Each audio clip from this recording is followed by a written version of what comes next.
American Leaders and Heroes by Wilbur F. Gordy. Nathaniel Bacon and the Uprising of the People in Virginia in 1676. 1647 to 1676. When Smith returned to England he left the colony without a leader. At once the Indians, who had been held in check by fear of Smith, began to rob and plunder the settlement, and at the same time famine and disease aided in the work of destruction. Dogs, horses, and even rats and mice were in demand for food, and while at its worst the famine compelled the suffering colonists to feed upon the bodies of their own dead. At the close of that terrible winter, known ever since as the Starving Time, barely 60 of the 500 men whom Smith had left in the colony survived. The future promised nothing, and the wretched remnants of sufferers were about to leave Virginia for their fatherland, when an English vessel hove in sight on the James. Greatly to their relief and joy, Lord Delaware had arrived with a company of men and much needed supplies. This was in June 1610. By reason of ill health, Lord Delaware soon returned to England, leaving Sir Thomas Dale in control of the colony. He was even more firm and vigorous than Smith had been in dealing with the worthless men who made the greater part of the colony. Some of the most unruly were flogged, some were branded with hot irons, and one man was sentenced to death by starvation. Holding down the lawless by the arm of the law, Dale was also able to introduce reform. Before he took charge of affairs in Virginia, there was a common storehouse from which everybody, whether idle or industrious, could get food. When the good-for-nothing settlers found out that they could thus live upon the products of others' labour, they would do nothing themselves, but held back, throwing all the work upon 30 or 40 men. Dale, appreciating the evil of this system, gave to every man his own plot of land. Out of what he raised, each was obliged to put into the common storehouse 2½ barrels of corn. The rest of his crop he could call his own. By this plan the idlers had to work or starve, and the thrifty were encouraged to work harder, because they knew they would receive the benefit of their labour. Soon after the new system was put in practice, the settlers discovered that great profit resulted from raising tobacco. The soil and climate of Virginia were especially favourable to its growth, and more money could be made in this way than in any other. But since tobacco quickly exhausted the soil, much new land was needed to take the place of the old, and large plantations were necessary. Every planter tried to select a plantation on one of the numerous rivers of Virginia, so that he could easily take his tobacco down to the wharf, whence a vessel would carry it to Europe. For a long time the planters were very prosperous through their tobacco culture, some even becoming wealthy. But a turn of fortune made things bad for them. The navigation laws were passed, which required them to send all their tobacco to England in English vessels. These laws also required that the planters should buy from England all the European goods that might be needed, and should bring them over to Virginia in English vessels. The effect was to compel the colonist to sell his tobacco at whatever price English merchants were willing to pay, and to buy his goods at whatever price the English merchants saw fit to charge. Moreover, England laid heavy taxes on colonial trade, and when, after a while, the price of tobacco fell, the planter received small return for his labour. But these grievous trade regulations were not all that vexed the colonist. He had troubles at home even more irritating than the imposition of England. In 1660, Sir William Berkeley, a narrow-minded, selfish man, became governor of Virginia. This polished cavalier, fond of the pleasures of the table and of good company, cared far more for his 70 horses than for the plain people whose welfare was entrusted to him. He cared so little indeed for the rights and wishes of the people that he refused, for 16 years after he became governor, to let a new assembly be elected.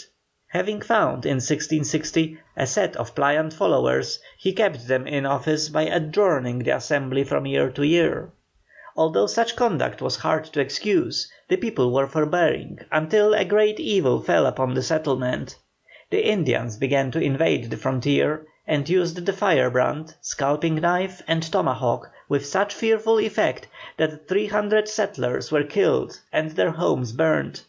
The people begged Governor Berkeley to send troops to punish the Indians, but he refused, because he was carrying on a profitable trade in furs with the offenders. At length 500 men, in a frenzy of rage at their wrongs, urged Nathaniel Bacon, a wealthy, educated planter, to lead them against their red foes.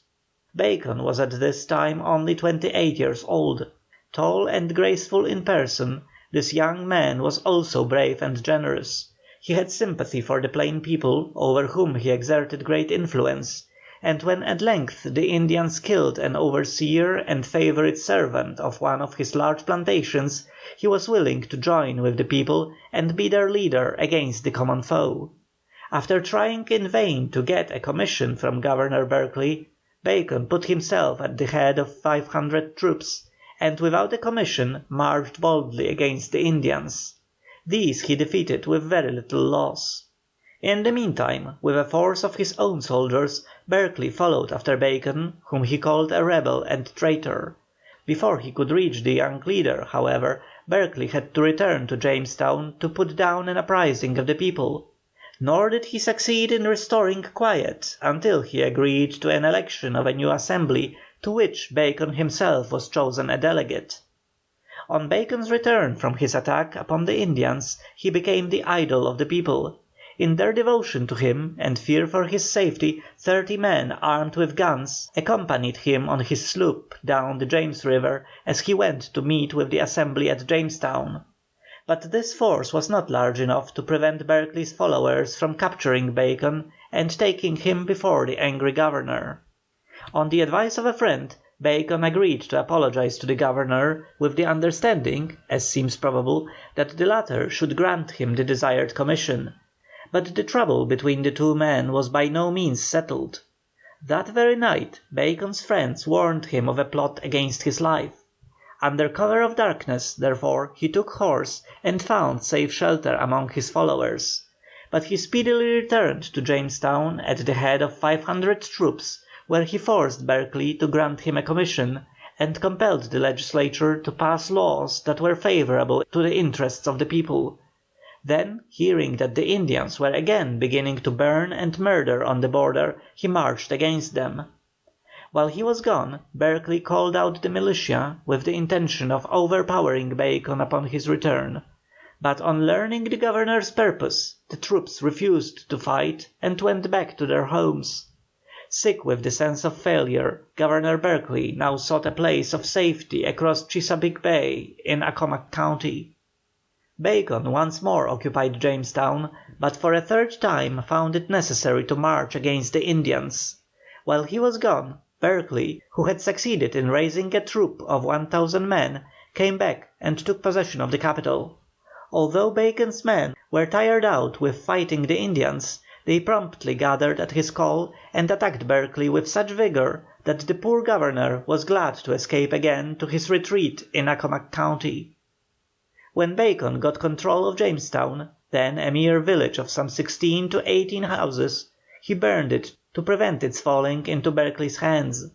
The people's leader had been successful, and had risked his life and his fortune for the common rights. But the strain of the past 4 or 5 months in the malarial swamps broke down his health, and after a short illness he died of fever at the home of a friend in October 1676. It is not known where he was buried. His friends were obliged to hide his body because they feared that, according to the custom of the times, Berkeley might seize it and have it hanged. With Bacon's death the rebellion lost its heart and soul. Berkeley brutally punished Bacon's friends, some 20 of whom he put to death. This displeased the English king, who summoned the Governor to return to England, where he soon afterward died a broken-hearted man. Bacon's rebellion, as this uprising of Virginians in 1676 has been rightly called, although it seemed to fail, was not without large influence for good, for it strengthened the liberty-loving spirit of the people, and prepared them for that greater movement in behalf of their rights that took place 100 years later. End of chapter 5.